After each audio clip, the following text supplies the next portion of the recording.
ప్రభువును రక్షకుడైనటువంటి యేసుక్రీస్తు నామములో శుభములు తెలియచేస్తా ఉన్నాను. ప్రార్థన చేసుకుందాం. ప్రార్థన చేసుకొని ఈనాటి ఈ ప్రత్యేకమైనటువంటి స్పెషల్ టాక్లోనికి వెళ్ళడానికి ప్రయత్నం చేద్దాం. పరిశుద్ధుడా, మా ప్రియ పరలోకపు తండ్రి, మీకు వందనాలు స్తోత్రాలు చెల్లిస్తూ ఈ రాత్రికాల సమయంలో సంఘానికి మీరు అనుగ్రహించినటువంటి క్రమము చొప్పున మేమందరం కూడి నీ నామాన్ని ఘనపరిచి కొన్ని విషయాలు తెలుసుకుందామని ఇష్టపడతా ఉన్నాం. చర్చించనై ఉండగా, ధ్యానించనై ఉండగా మీరే మాకు కృప చూపించి మా మధ్యలో ఉండి మాకు నేర్పించి మాకు అవగాహన కలుగచేసి అర్థం చేయించమని వేడుకుంటూ ఉన్నాం. మమ్మల్ందరినీ మా ముందున్న సమయాన్ని మీ చేతులకు అప్పగించుకుంటూ ఉన్నాం. మా ప్రభువా, మీరే అధ్యక్షత వహించమని మీ పరలోకపు క్రమానికి మమ్మల్ని అందరినీ కూడా అప్పగిస్తూ యేసు పరిశుద్ధ నామంలో అడిగి వేడుకుంటూ ఉన్నాను తండ్రి, ఆమెన్. ప్రియమైనటువంటి వారలారా, పోయిన వారం మనం భస్మ బుధవారం అనేటువంటి అంశాన్ని గురించి మనం మాట్లాడుకున్నాం. భస్మ బుధవారం ఎక్కడ ప్రారంభమైంది, ఎలా ప్రారంభమైంది, భస్మ బుధవారాన్ని జరిగిస్తున్నటువంటి వారికి బైబిల్ ఆధారంగా వాళ్ళు తీసుకుంటున్నటువంటి వచనాలు ఏంటి, ఆ వచనాలను ఒకవేళ బైబిల్ మొత్తంగా చూసినప్పుడు ఏ భావనను ఏ అర్థాన్ని వివరిస్తూ ఉన్నాయి అనేటువంటి విషయాలు చూసి ఆ తరువాత గ్లోబల్గా ఈ భూమి మొత్తం మీద ఈ భస్మ బుధవారం యాష్ వెన్స్డే జరిగించుకుంటున్నటువంటి వారు దాన్ని అసలు ఎలా ప్రారంభం చేస్తారు, ఎప్పటి నుండి ప్రారంభం చేస్తారు అనేటువంటి విషయాలు కూడా మాట్లాడుకొని, మరి వాటికి ఏవి కూడా మనకు బైబిల్ ఆధారం అంతగా కనబడడం లేదు కాబట్టి మనం దాన్ని కంపల్షన్గా తీసుకునేటువంటి పరిస్థితి మనకు లేదు అనేటువంటి విషయాలను మనం ధ్యానం చేయడం జరిగింది. ఆ సందర్భంగానే ఇంకొన్ని బైబిల్లో చెప్పబడినటువంటి విషయాలు, సమాధుల దగ్గరకు వెళ్ళడం కానివ్వండి, ఈ ఈస్టర్ రోజున ఉదయకాల సమయంలో ఈ గంధకాలు రాయడం కానివ్వండి, ఇట్లాంటివన్నీ కూడా అవేవి కూడా చెప్పబడలేదు, అవేవి కూడా మనం అంతగా బైబిల్లో నుండి తీసుకోగలిగినటువంటి విషయాలు కాదు అనేటువంటి విషయాన్ని కూడా చెప్పడం జరిగింది. అవి మనకు అంత ఆశీర్వాదకరం కాదు, వాటిని ఆచరించడం అనేది కూడా ఆ రోజున మాట్లాడుకోవడం జరిగింది. శ్రమల దినాల గురించి ఈ రోజున ఓ ప్రత్యేకమైనటువంటి అంశాన్ని మీ ముందుకు తీసుకురావాలని ఇష్టపడతా ఉన్నాను. మనకందరికీ తెలుసు, మన చుట్టూ ఉన్నటువంటి ప్రపంచం శ్రమల దినాలు అని పిలుచుకుంటున్నటువంటి సీజన్లో మనం ఉన్నాం. సౌండ్ తగ్గించాలి కొంచెం. ఈ సీజన్లో చాలా సంఘాలు శ్రమల దినాలను పాటిస్తూ ఉన్నారు. 40 రోజులు ఉపవాస దినాలు వారు జరిగిస్తూ ఉన్నారు. కొన్ని సంఘాలు సంఘంగా ప్రకటన చేసుకొని జరిగిస్తూ ఉన్నారు. కొన్ని సంఘాలు వారికి ఉన్నటువంటి వెసులుబాటును బట్టి వారు జరిపించకపోయినప్పటికీ కూడా వ్యక్తిగతంగా కొందరు వ్యక్తులని వారు ప్రేరేపించటం, ప్రోత్సహించటం జరిగించబడతా ఉంది. అలాగను కూడా జరుగుతూ ఉన్నాయి. ఈ సందర్భంలో కొన్ని ప్రశ్నలు తలెత్తుతూ ఉన్నాయి. వాటిని ఈ రోజున మనం కొంచెం ధ్యానం చేయడానికి ఇష్టపడదాం. శ్రమల దినాలకు వచ్చిన శ్రమలు అని టైటిల్ పెట్టా. కొందరు ఆచరిస్తూ ఉన్నారు, కొందరు ఆచరించడం లేదు. ఎందుకని? ఇప్పుడు మన సనత్ నగర్లోనే చూస్తే ఉన్నటువంటి కొంచెం మెయిన్ లైన్ సంఘాల్లో కొంచెం 6వ రోడ్లోకి వెళ్తే వాళ్ళు పాటిస్తూ ఉన్నారు, 3వ రోడ్లో మనం పాటించట్లా. ఇంకొంచెం ముందుకు అటు వెళ్తే మెయిన్ రోడ్డు మీదకి వెళ్తే మెథడిస్ట్ వాళ్ళు పాటిస్తూ ఉన్నారు, మనం పాటించట్లా.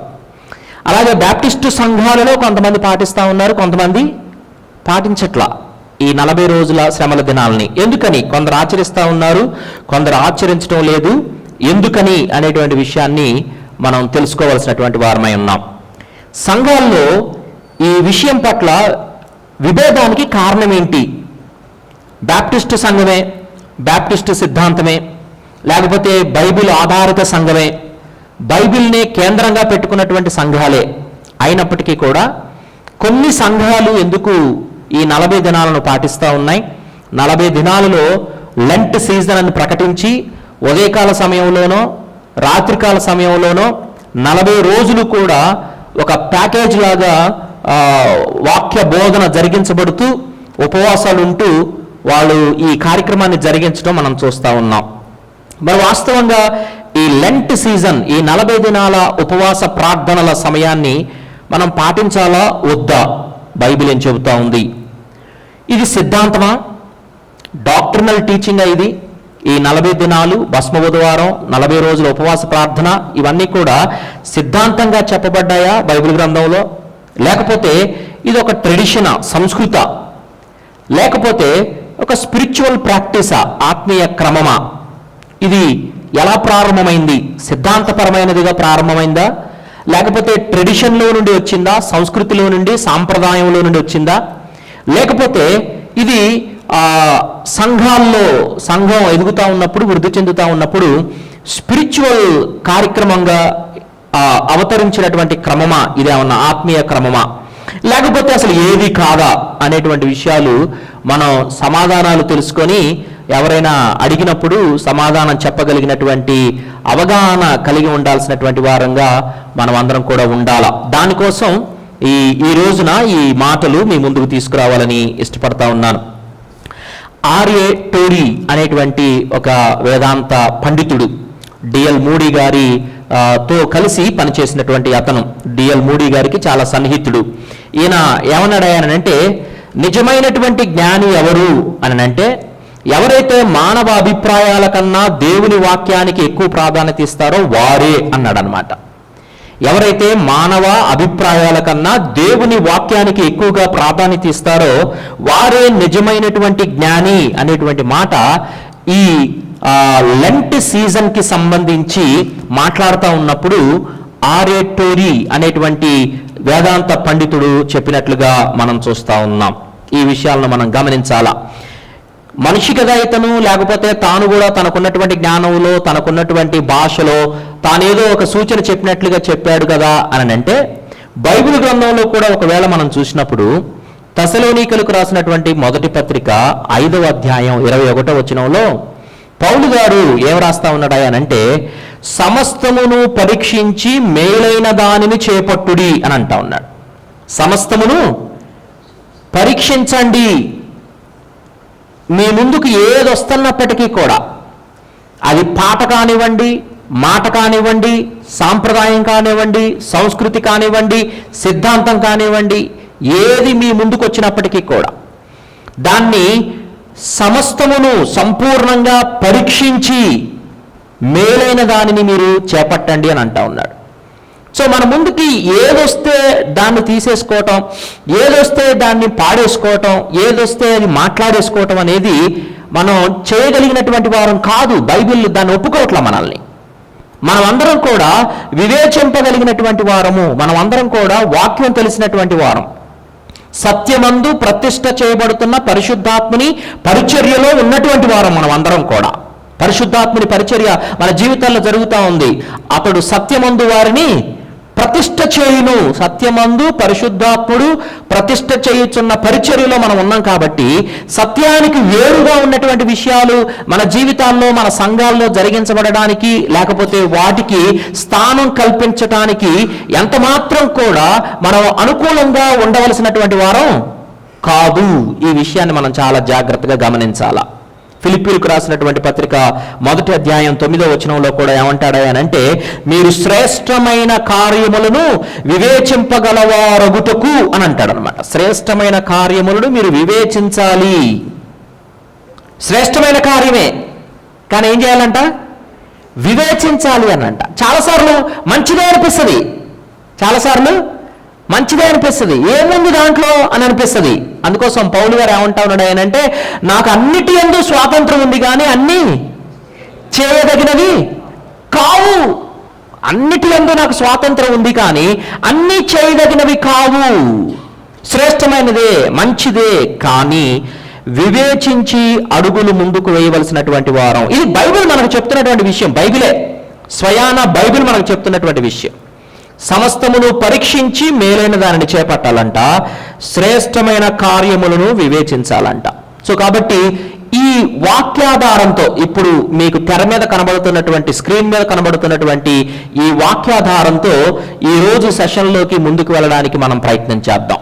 గమనించండి, లెంట్ గురించి మనం మాట్లాడుతూ ఉన్నాం. లెంట్ గురించి మనం మాట్లాడుతూ ఉన్నప్పుడు అసలు దాని అర్థం ఏంటి అని అంటే, లెంటెన్ అనేటువంటి మాట, లెంటే అనేటువంటి ఓల్డ్ ఇంగ్లీష్ పదం నుండి వచ్చినటువంటి మాట.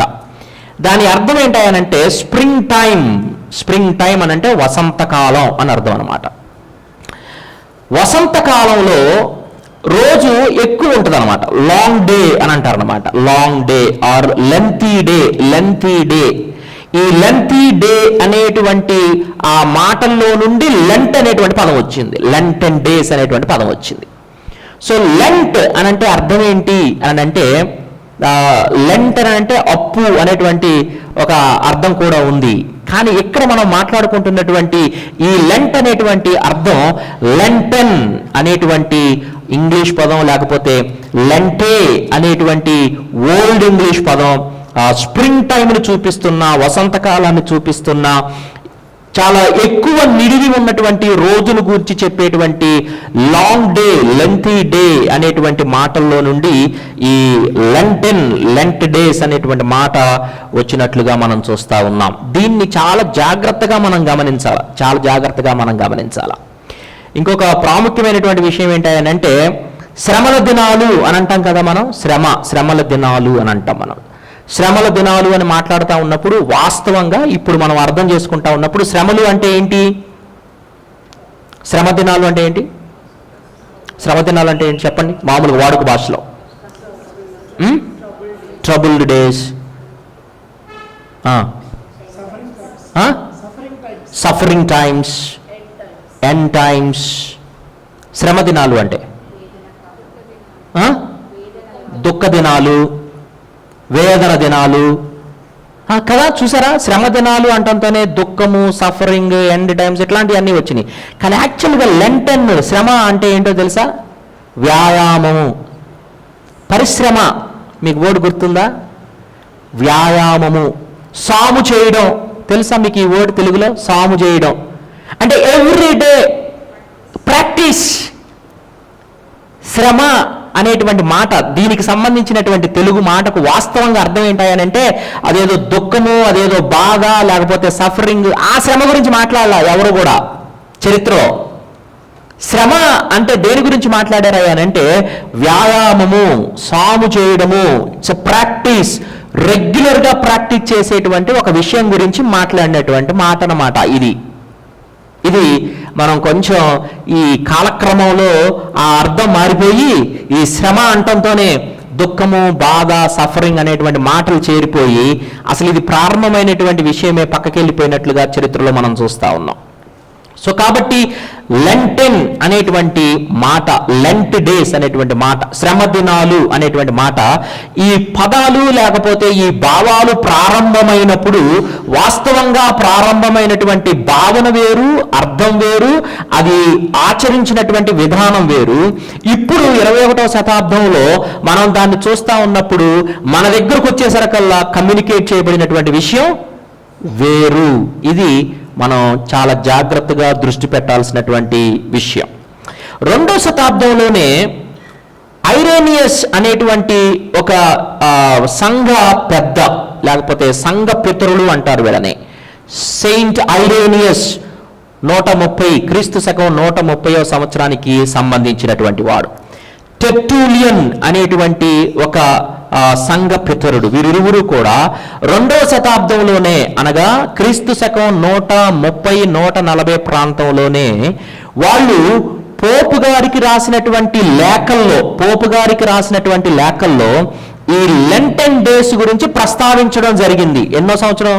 2వ శతాబ్దంలో, అనగా క్రీస్తు శకం 130వ సంవత్సరంలోనే ఈ లెంట్ డేస్కి సంబంధించి ఆ రోజుల్లో ఉన్నటువంటి పోపు గారికి ఈ లెంటెన్ డేస్ని ప్రస్తావిస్తూ ఉత్తరాలు రాశారు వీళ్ళు. సెయింట్ ఐరేనియస్ అనేటువంటి ఒక సంఘ పితరుడు, టెర్టులియన్ అనేటువంటి ఒక సంఘ పితరుడు. ఈ సెయింట్ ఐరేనియస్ అనేటువంటి ఆయన ఎవరయ్యారనంటే ఈయన ఆ రోజుల్లో ఒక సిద్ధాంతాన్ని చాలా ప్రబలపరిచినటువంటి ఒక సంఘ పితరుడు అయిన. ఏంటి ఆ సిద్ధాంతం అని అంటే, యేసుక్రీస్తు యొక్క దైవత్వానికి సంబంధించినటువంటి సిద్ధాంతంలో చాలా గలిబిలిని కలుగజేసినటువంటి సంఘ పితరుడే, కానీ తనకున్నటువంటి అవగాహన ప్రకారం తన ఒక సిద్ధాంతాన్ని ప్రతిపాదించాడు. ఆ సిద్ధాంతాన్ని చాలా మందికి చొప్పించడానికి ప్రయత్నం చేశాడు. చాలా ప్రాముఖ్యమైనటువంటి వ్యక్తి సంఘ చరిత్రలో. అలాగే ఈ టెర్టులియన్ అనేటువంటి వ్యక్తి ఎవరయ్యానంటే, బైబిల్లో మనకి త్రిత్వము అనేటువంటి మాట కనబడదు. బైబిల్లో ఎక్కడా కూడా మనకు ట్రినిటీ అనేటువంటి మాట కనబడదు. ఈ ట్రినిటీ లేదా త్రిత్వము అనేటువంటి మాటను కాయిన్ చేసింది ఎవరయ్యానంటే ఈ టెర్టులియన్. ఈ టెర్టులియన్ అనేటువంటి సంఘ పితరుడు ఈ ట్రినిటీ అనేటువంటి మాటను, త్రిత్వము అనేటువంటి మాటను, అనగా ఈ త్రియేక దేవుడు ముగ్గురు కూడా సమానమైనటువంటి దైవత్వం కలిగినటువంటి వారు అనేటువంటి విషయాన్ని చెప్పడానికి త్రియేక దేవుడు, త్రిత్వము, ట్రినిటీ అనేటువంటి మాటను మొట్టమొదటిసారిగా ప్రచురణలోనికి తీసుకొచ్చింది ఎవరైనా టెర్టులియన్. వీళ్ళిద్దరూ కూడా 2వ శతాబ్దంలోనే లెంటన్ డేస్ గురించి పోపు గారికి ఉత్తరాలు రాశారు. అయితే ఆ ఉత్తరాలు ఏ రాశారయ్యారంటే, ఒక రోజు కొంతమంది జరుపుకుంటా ఉన్నారు, 2 రోజులు కొంతమంది జరుపుకుంటా ఉన్నారు, 40 గంటలు కొంతమంది జరుపుకుంటా ఉన్నారని కేవలం 1 రోజు 2 రోజులు 40 గంటల గురించే ప్రస్తావించారు. 2వ శతాబ్దంలో శ్రమ దినాలు అని మనం ఈ రోజు పిలుచుకుంటున్న 40 రోజులని ఈ రోజు జరుపుకుంటున్నటువంటిది వాస్తవంగా 2వ శతాబ్దంలో సంఘ పితరుల కాలంలో వారు పోపుకు ఉత్తరాలు రాసినప్పుడు 1 రోజు జరుపుకుంటున్నారు, కొంతమంది 2 రోజులు జరుపుకుంటా ఉన్నారు, కొంతమంది 40 అవర్స్ జరుపుకుంటా ఉన్నారు అనేటువంటి విషయాన్ని వాళ్ళు ప్రస్తావించడం మనం చూస్తా ఉన్నాం. కాబట్టి 40 రోజులు అనేటువంటిది ముందుగా లేనటువంటి విషయంగా మనం భావించాలి. మరి ఎక్కడ తేడా వచ్చింది అయ్యానంటే, ఈ లెటర్లను తర్జుమా చేసేటప్పుడు ఒక ఆయన 40 గంటలు అనేదాన్ని 40 రోజులు అని తర్జుమా చేశాడంట. అక్కడ నుండి తిప్పలైంది మనకందరికీ కూడా. మొట్టమొదటిగా 2వ శతాబ్దంలో సెయింట్ ఐరేనియస్ అనేటువంటి అతను, టెర్టులియన్ అనేటువంటి అతను లెంట్ గురించి మాట్లాడుతూ ఉన్నప్పుడు 40 రోజుల సిద్ధాంతం లేదు, కేవలం 1 రోజు లేదా 2 రోజులు లేదా 40 గంటలు అనేటువంటి ఆచారం మాత్రమే ఆ రోజుల్లో ఉంది. మరి ఎప్పుడు జరిగింది ఇదంతా అంటే, కాన్స్టంటైన్ గారు ఎప్పుడైతే క్రీస్తును నమ్ముకొని క్రీస్తును తన దేవుడిగా అంగీకరించి క్రైస్తవ్యాన్ని ఎప్పుడైతే అధికారికంగా రోమా సామ్రాజ్యంలో ప్రకటించాడో క్రీస్తు శకం 325వ సంవత్సరంలో, అప్పుడు ఆయన ఏం చేశాడయ్యానంటే 40 రోజులు అనేటువంటి ఒక కాన్సెప్ట్ని సంఘంతో కలిసి, సంఘ పితరులతో కలిసి ప్రాచుర్యంలోకి తేవడం జరిగింది. అయితే విచిత్రమైనటువంటి విషయం ఏంటో తెలుసా? ఇది లెంటన్ డేస్గా, శ్రమ దినాలుగా కాదు.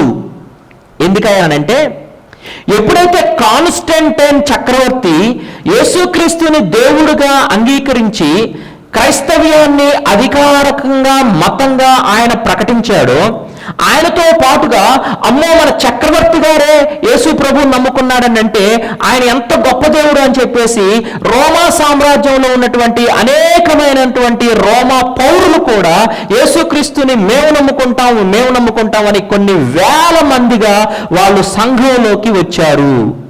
ఆ సందర్భంలో సంఘం ఏం చేసిందయ్యా అంటే, ఇలా వేల మంది సంఘంలోకి వచ్చేస్తా ఉన్నారు అన్యులు. అసలు వీళ్ళు నిజంగా మారు మనసు పొందారా లేదా అని వాళ్ళకి తెలుసుకోవడానికి సంఘం ఏర్పాటు చేసినటువంటి ఒక కాన్సెప్ట్ ఏంటయ్యానంటే, 40 రోజులు వీళ్ళు సంఘంలో కూర్చొని ఈ మారు మనసుకు తగినటువంటి పాఠాలు నేర్చుకోవాలా, నేర్చుకున్న తర్వాత మారు మనసును అర్థం చేసుకొని బాప్తిస్మాన్ని అర్థం చేసుకొని బాప్తిస్మము ఈస్టర్ రోజున తీసుకొని సంఘంలో కలపబడతారు. అందుకు ఈ 40 రోజులు ఏర్పాటు చేయబడ్డాయి. అంతేగాని శ్రమల కోసం ఏర్పాటు చేయబడలేదు ఈ దినాలు. ఈస్టర్ కంటే ముందు 40 రోజులు యూదులు కాకుండా అన్యులు ఎవరైనా యేసు ప్రభువును నమ్ముకోవాలి అని అంటే కాన్స్టంటైన్ గారి ప్రకటనతో వాళ్ళు నిజంగా మారు మనసు పొంది యేసు ప్రభువును నమ్ముకుంటున్నారా, లేకపోతే కాన్స్టంటైన్ గారు నమ్ముకున్నారు కాబట్టి నమ్ముకుంటున్నారా, ఏది నిజం, వాళ్ళ రక్షణ నిజమా కాదా అని తెలుసుకోవడానికి వాళ్ళందరినీ కూడా 40 రోజులు ఈ బాప్తిస్మానికి సంబంధించి, మారు మనసుకు సంబంధించి, యేసుక్రీస్తుకు సంబంధించి సిలువకు సంబంధించినటువంటి పాఠాలు వాళ్ళకి రోజు నేర్పించి వాళ్ళల్లో నిజమైనటువంటి పశ్చాత్తాపం కలిగేలా వారిని తయారు చేసి మారు మనస్సు కలగడానికి వారిని గురి చేసి ఆ తరువాత ఈస్టర్ రోజున వాళ్ళు బాప్తిస్మాలు ఇవ్వడం అనేది సంఘ చరిత్రలో మనకు కనబడుతున్నటువంటి విషయం. ఈ 40 రోజులు అందుకు వాడేవారు అన్నమాట. ఆ రోజుల్లో ఈ 40 రోజులు అందుకు వాడేవారు. కౌన్సిల్ ఆఫ్ నైసియా అనేటువంటి విశ్వాస ప్రమాణం అని ఉంది మనకి లూథరన్ సంఘాల్లో, సిఎస్ఐ సంఘాల్లో విశ్వాస ప్రమాణాలు అని వాళ్ళు ప్రతి ఆదివారం కూడా చదువుతూ ఉంటారు. వాళ్ళు విశ్వాస ప్రమాణాలు, అపోస్తుల విశ్వాస ప్రమాణం చదువుకుందాం అనగానే పాస్టర్ గారు వాళ్ళందరూ లేసి అపోస్తుల విశ్వాస ప్రమాణం అని చెప్పేసి చదువుతూ ఉంటారు. విశ్వాస ప్రమాణాలు ఆ రోజుల్లో ఈ విశ్వాస ప్రమాణాలు ఎలా పుట్టుకొచ్చాయి అని అంటే, ఎప్పుడైతే సంఘాన్ని గలిబిలి చేసే, గందరగోళం చేసేటువంటి అబద్ధ బోధలు పెట్టరేగిపోతాయో, చెలరేగిపోతాయో, అప్పుడు ఆనాటి ప్రపంచంలో ఉన్నటువంటి సంఘమంతా, ఇప్పుడంటే బాగా పెరిగిపోయింది ప్రపంచం అంతా, అప్పుడు చిన్న ప్రపంచం, ఆ చిన్న ప్రపంచంలో ఉన్నటువంటి సంఘ పెద్దలందరూ కూడా యెరూషలేములో కూడుకొని వాళ్ళందరూ కలిసి ఇదిగో పలానా ఓడు ఈ సిద్ధాంతం తీసుకొని వచ్చాడు, మరి దీని గురించి ఏంటి అని అంటే అప్పుడు పేతురు గారు, యోహాను గారు, యాకోబు గారు, ఈ సంఘ పితరులు వీళ్ళందరూ కూడా కలిసి కూర్చొని మాట్లాడి చర్చించి వాక్యంలో ఎక్కడ కూడా దీని గురించి అంతగా చెప్పబడలేదు కాబట్టి ఈ సిద్ధాంతాన్ని మనం పట్టించుకోవద్దు, ఈ సిద్ధాంతాన్ని మనం పట్టించుకుందామని చెప్పి ఆ విశ్వాస ప్రమాణాలు లేకపోతే ఆ కౌన్సిల్స్ లో నైసియా కౌన్సిల్స్, క్రిస్టియన్ కౌన్సిల్స్ జరిగేవి. అప్పుడు వాళ్ళు నిర్ణయించి వాళ్ళందరూ కలిసి ఒక పత్రిక రాసి ఆ పత్రికను అన్ని సంఘాలకు పంపిస్తారన్నమాట. ఇదిగో సొలొమోను అనేటువంటి వాడు ఒక సిద్ధాంతాన్ని ప్రతిపాదిస్తా ఉన్నాడు, అది వాక్యానుసారమైనది కాదు, కాబట్టి ఏ సంఘము కూడా దాన్ని పాటించడానికి కానీ దాన్ని అనుమతించడానికి కానీ వీల్లేదు అని చెప్పి వాళ్ళు కౌన్సిల్స్ ఏర్పాటు చేసుకొని ప్రపంచంలో ఉన్నటువంటి సంఘాలన్నిటికీ కూడా పత్రికలు పంపేవారు, లేఖలు పంపేవారు. అలాగున కౌన్సిల్ ఆఫ్ నైసియా 325 క్రీస్తు శకం 325లో జరిగినటువంటి కౌన్సిల్ ఆఫ్ నైసియాలో 20 క్యానన్స్ ప్రవేశపెట్టారు. క్యానన్ అంటే అర్థం ఏంటంటే మెజరింగ్ రాడ్, కొలబద్ద తెలుగులో అర్థం. ఏంటి కొలబద్ద? 39 పుస్తకాల పాత నిబంధన గ్రంథం, యేసు ప్రభు బోధలు, అపోస్తలుల బోధలు, అపోస్తలులు రాసినటువంటి సువార్తలు, ఇవన్నీ ఒక పక్కన పెట్టుకొని వీటిని కొలమానంగా పెట్టుకొని, అనగా ప్రవక్తల మాటలు అలాగే అపోస్తలుల మాటలు కొలమానంగా పెట్టుకొని ఎవరైనా ఏదైనా కొన్ని సిద్ధాంతాలను తీసుకొని వస్తే ఈ కొలబద్దలో ఈ సిద్ధాంతాలను చూసి ఈ సిద్ధాంతం కరెక్ట్ కాదు, ఈ సిద్ధాంతం కరెక్ట్ అని చెప్పేటువంటి దాన్ని క్యానన్ అని అంటారన్నమాట. అందుకోసమనే ప్రభువు ఎప్పుడు మాట్లాడినా కానీ ఏమని మాట్లాడుతూ ఉంటాడంటే, ప్రవక్తల పుస్తకాలలోనూ అలాగే ధర్మశాస్త్రంలోనూ చెప్పబడినటువంటి విషయాలను ప్రభువు మాట్లాడుతూ ఉంటే, పేతురు గారు పత్రికల్లో రాస్తా ఉన్నప్పుడు ప్రవక్తలు మరియు అపోస్తలుల బోధ మీద మీరు కట్టబడి ఉన్నారు అని అంటాడు. ప్రవక్తలు మరియు అపోస్తలుల బోధ మీద మీరు కట్టబడి ఉన్నారు. బట్ క్యానన్ అని అంటే అర్థం ఏంటంటే కొలబద్ద, మెజరింగ్ రాడ్. ఈ ప్రవక్తల పుస్తకాలైనటువంటి 39 పుస్తకాల పాత నిబంధన గ్రంథం, అపోస్తలుల బోధలు ఏవైతే ఉన్నాయో వాటిని మెజరింగ్ రాడ్ లాగా తీసుకొని ఈ కౌన్సిల్స్ ఏర్పాటు చేసేవాళ్ళు అనమాట. ఈ కౌన్సిల్స్ లో 325 క్రీస్తు శకం 325 కౌన్సిల్ ఆఫ్ నైసియా అనేటువంటి ఒక కౌన్సిల్లో ఏం చేశారనంటే 20 క్యానన్స్ ని ప్రవేశపెట్టారు, 20 విషయాలను ప్రవేశపెట్టారు, ఇవి కరెక్ట్ అని. ఆ ప్రవేశపెట్టినటువంటి 20 క్యానన్స్ లో 5వ క్యానన్లో 5th క్యానన్లో లెంట్ డేస్ అనేటువంటి ఒక కొత్త పదాన్ని తీసుకుని వచ్చారు. ఎప్పుడు? క్రీస్తు శకం 325వ సంవత్సరంలో, క్రీస్తు శకం 325వ సంవత్సరంలో లెంట్ డేస్, 40 డేస్ అనేటువంటి ఒక విషయాన్ని తీసుకుని వచ్చారు. క్యానన్లో క్యానన్ లాస్ అని ఉంటాయి, క్యానన్ లాస్. ఈ క్యానన్ లాస్ లో మీరు ఒకవేళ క్యానన్ లాస్ అని చెప్పి గూగుల్లో టైప్ చేస్తే ఇవన్నీ కూడా మీకు కనబడతాయి. క్యానన్ లాస్ లో 1249వ లాలో లెంట్ డేస్ 40 రోజులు ఖచ్చితంగా పాటించాలి అనేటువంటి విషయాన్ని ఆ రోజున ప్రతిపాదించారు. అలాగే 1250వ క్యానన్ లాలో సంవత్సరం మొత్తంలో ప్రతి శుక్రవారం కూడా ఉపవాస దినాన్ని పాటించాలి అనేటువంటి విషయాన్ని కూడా అక్కడే ప్రతిపాదించారు.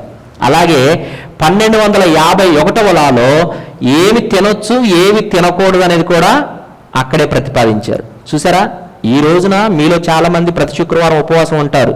అది యాడ్ నుంచి వచ్చిందో తెలుసా? ఇది ఏడు నుంచి వచ్చింది.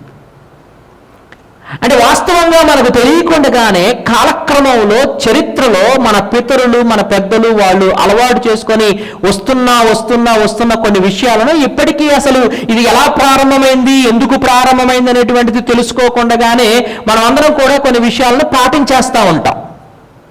క్రీస్తు శకం 325 కౌన్సిల్ ఆఫ్ నైసియాలో ప్రవేశపెట్టబడినటువంటి 20 క్యానన్స్లో 5వ క్యానన్లో 5th క్యానన్లో ఈ లెంట్ డేస్ 40 రోజులు ఖచ్చితంగా పాటించాలి సంఘాలన్నీ అని చెప్పి ఆ రోజున ఉన్నటువంటి సంఘాలన్నిటికీ కూడా లేఖ పంపారు.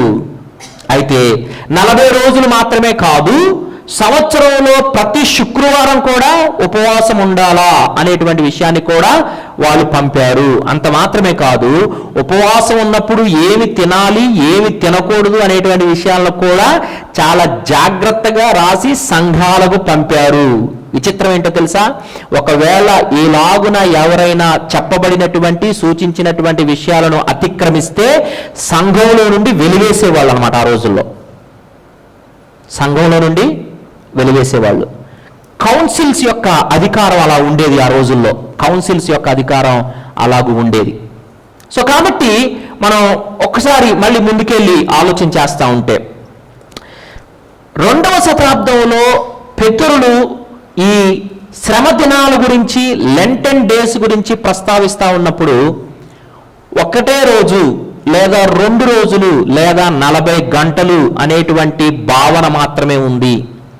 40 రోజులు అనేటువంటి భావన ఎప్పుడు ప్రారంభమైంది చూడండి మీరు గమనించండి. క్రీస్తు శకం 130లో ఒక రోజు లేదా 2 రోజులు లేకపోతే 40 అవర్స్. క్రీస్తు శకం 325లో అంటే ఎన్ని సంవత్సరాలు అయింది? దాదాపు 200 సంవత్సరాలు క్రైస్తవ సంఘం శ్రమ దినాలు అన్నప్పుడు ఎన్ని దినాలు ఫాలో అయ్యారనంటే ఒకరోజు, కొన్ని సంఘాలు 2 రోజులు, కొన్ని సంఘాలు 40 గంటలు. 325 క్రీస్తు శకం 325లో కాన్స్టంటైన్ యేసు ప్రభువుని మతాన్ని యేసుక్రీస్తుని అధికారికంగా ప్రకటించిన తర్వాత పొలోమను చేరుతూ ఉన్నటువంటి ఈ రోమా పౌరులు వీళ్ళు నిజంగా మారు మనసు పొందారా లేదా అని తెలుసుకోవడానికి, వారిని నిజమైనటువంటి మారు మనసుకు నడిపించడానికి, పశ్చాత్తాపానికి నడిపించడానికి వచ్చినటువంటి వారందరినీ కూడా 40 రోజులు వరుసగా కూర్చోబెట్టి వారికి ప్రవక్తల పుస్తకాల్లో నుండి అలాగే అపోస్తలుల బోధలో నుండి వాళ్ళకి విషయాలను తెలియచేసి పశ్చాత్తాపానికి నడిపించినట్లుగా మనం చూస్తూ ఉన్నాం. దానికి వాళ్ళు ఈ 40 రోజులు వాడినట్టుగా మనం చూస్తూ ఉన్నాం. 325 క్రీస్తు శకం కౌన్సిల్ ఆఫ్ నైసియాలో ఈ 40 రోజులు అనేటువంటి లెంటన్ డేస్ని ఖచ్చితంగా పాటించాలి అనేటువంటి ఆజ్ఞ జారీ చేయడం జరిగింది సంఘాలకు, సంఘ పెద్దలు. అలాగే సంవత్సరం మొత్తం కూడా ప్రతి శుక్రవారం ఉపవాసం ఉండాలి అనేటువంటి దాన్ని కూడా చెప్పడం జరిగింది. అలాగే ఏమి తినాలో ఏమి తినకూడదో అనేది కూడా చెప్పడం జరిగింది. సో అలాగున ఈ లెంటన్ డేస్ చరిత్రలో మనం చూస్తూ ఉన్నాం. ఇది అక్కడ వరకు విషయాన్ని గమనించి ఆచరణలోకి వస్తే మనం ఇంతకుముందు భస్మ బుధవారం గురించి మనం మాట్లాడుకున్నట్టే ఈ ఆచరణ విషయానికి వస్తే వాస్తవంగా గమనించండి. ఐరేనియస్ గురించి మాట్లాడుతూ ఉన్నప్పుడు 136 క్రీస్తు శకం 136 135 అనేటువంటి సంవత్సరం గురించి మాట్లాడుతూ ఉన్నాం.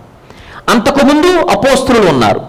అనగా అపోస్తలులు జరిగించినటువంటి సంఘ పరిచర్యలో ఆదిమ సంఘంలో ఎక్కడా కూడా దీని గురించిన ప్రస్తావన కానీ దీన్ని పాటించినటువంటి సన్నివేశాలు కానీ సందర్భాలు కానీ మనకి ఎక్కడా కూడా నూతన నిబంధన గ్రంథంలో లేవు. యేసుక్రీస్తు పునరుద్ధానం తర్వాత ఎవరు కూడా దీని గురించి ఎక్కడైనా బోధించినట్టుగా కానీ ఉదాహరణగా తీసుకున్నట్టుగా కానీ ఎక్కడా కూడా లేదు.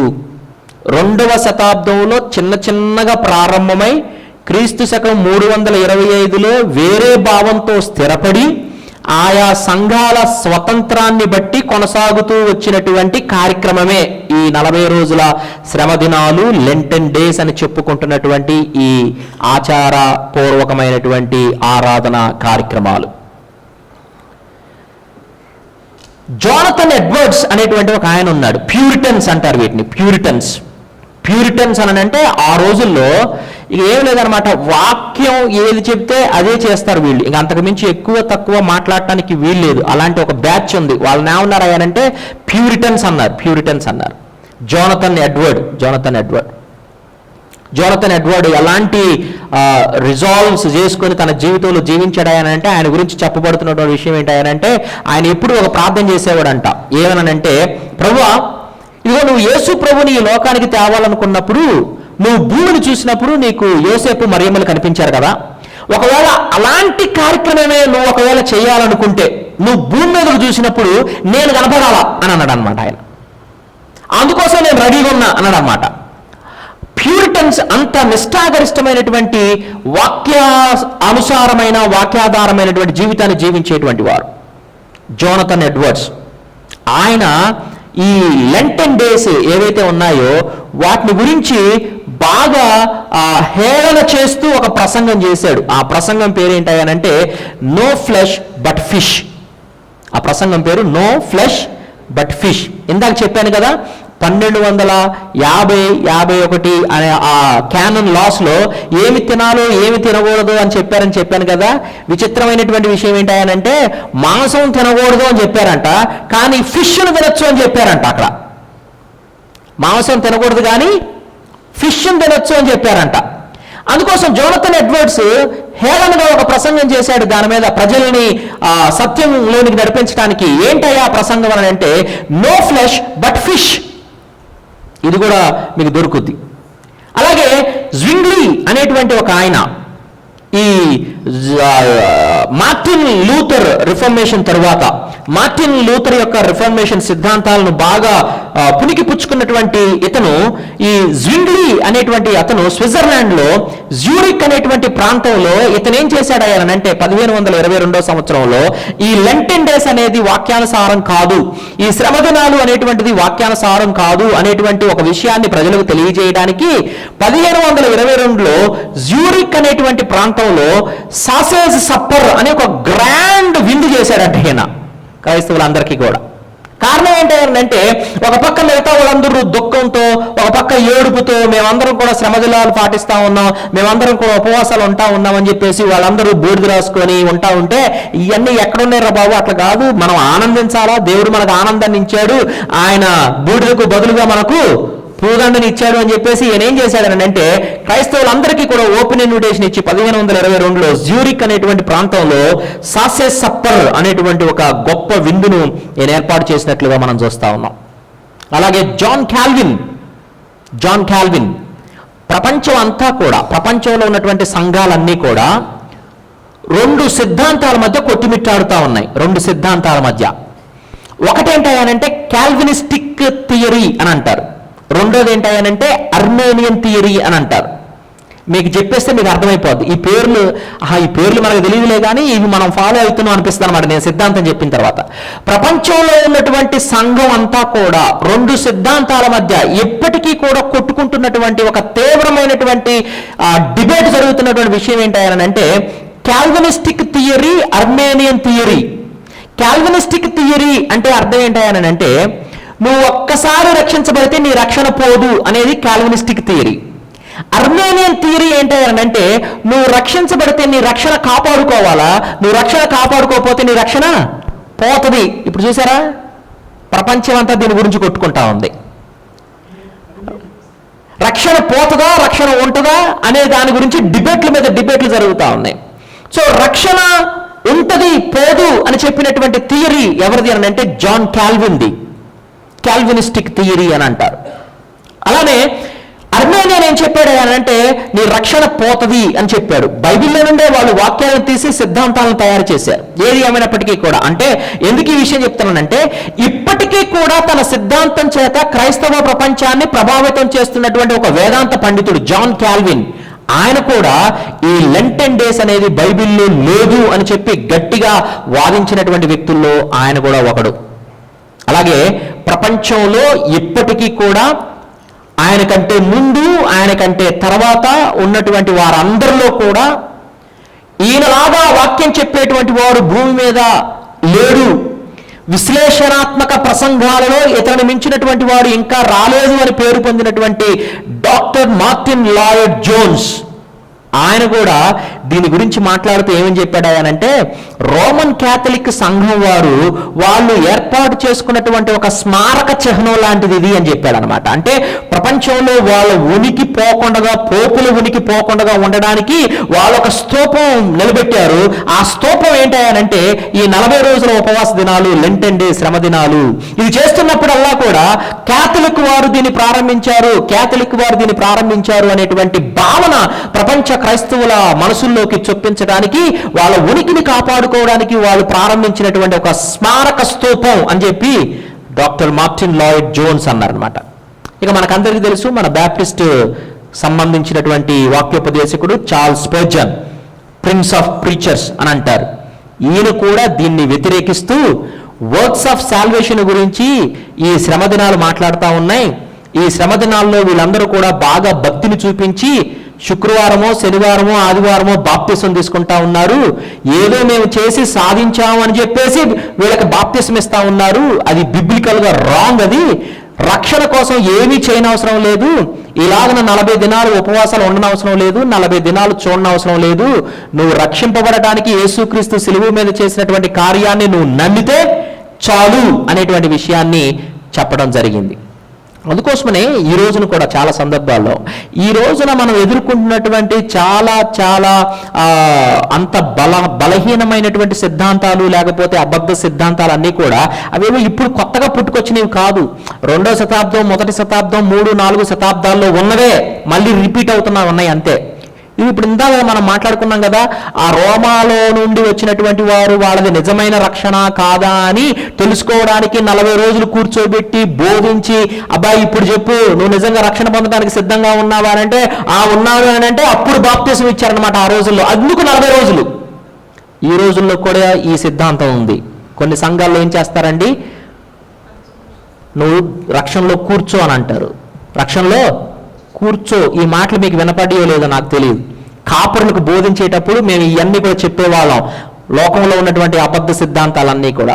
నువ్వు రక్షణలో కూర్చున్నావా అంటే దాని అర్థం ఏంటంటే, ఒక వ్యక్తి నేను మారు మనసు పొందడానికి సిద్ధంగా ఉన్నాను, నాకెందుకో యేసు ప్రభు కావాలనిపిస్తుందని పాస్టర్ గారి దగ్గరికి వస్తే పాస్టర్ గారు ఏం చేస్తాడనంటే, బాబు అట్ట కుదరదు, నువ్వు రక్షణలో కూర్చోవాలా, నువ్వు ప్రార్థన చేస్తా ఉంటే ఏ రాత్రో, ఏ మధ్యాహ్నమో, ఏ ఉదయమో దేవుడు నీకు కనబడో, వెలుగు కనబడో, లేకపోతే ఇంకేదో వాక్యమో చూపించి నువ్వు రక్షణ పొందావనే వాక్యం కనబడుద్ది, అది తీసుకొచ్చి నాకు చూపిస్తేనే నేను నీకు బాప్తిస్మం ఇస్తా. బైబిల్లో ఎక్కడ లేదు. బైబిల్లో ఎక్కడ లేదు. సో కాబట్టి ఈ సిద్ధాంతాలన్నీ కూడా వాక్య వ్యతిరేకమైనటువంటి సిద్ధాంతాలుగా, ఇదేదో మనం రక్షణ సాధించుకునేటువంటి దానిలాగా చూపించేదిగా ఉంది. రక్షణ సాధించుకునేది కాదు, ఉచితం. అది రక్షణ సాధించుకునేది కాదు, ఉచితం అని చెప్పి చార్ల్స్ స్పర్జన్ అనేటువంటి సేవకుడు, ప్రిన్స్ ఆఫ్ ప్రీచర్స్ అనే ఆయనకి పేరు, ఆయన అన్నాడు. జాన్ వెస్లీ మనకందరికీ తెలుసు, మెథడిస్ట్ సంఘాలన్నిటికీ కూడా పితామహుడు. ఆయన మెథడిస్ట్ సంఘాన్ని స్థాపించినటువంటి మొట్టమొదటి ఫస్ట్ ప్రేయర్ బుక్ దానికి ఇచ్చినప్పుడు ఇయర్ కోసం వాళ్ళకి ఒక ప్రేయర్ బుక్ ఇస్తారనమాట మెథడిస్ట్ సంఘాలకి. ఆ ప్రేయర్ బుక్ ఇచ్చినప్పుడు అసలు దాంట్లో లెంట్ డేస్ అనేటువంటి ప్రస్తావన లేకుండా ఇచ్చాడు ఆయన. కానీ ఇప్పుడు లెంట్ డేస్ బాగా పాటిస్తారు మెథడిస్ట్ సంఘాలు వాళ్ళు. కానీ వాస్తవంగా వాళ్ళ పితరులు వాళ్ళకి ప్రార్థనా పుస్తకాలు ఇచ్చినప్పుడు కానీ, వాళ్ళు వాక్యంలో ఎదగడానికి ఇచ్చినప్పుడు, ఆ లిటర్జీ ఇచ్చినప్పుడు కానీ వాళ్ళకు అసలు ఈ విషయాలను వాళ్ళకి చెప్పినట్లుగా, మెన్షన్ చేసినట్లుగా లేదు అని.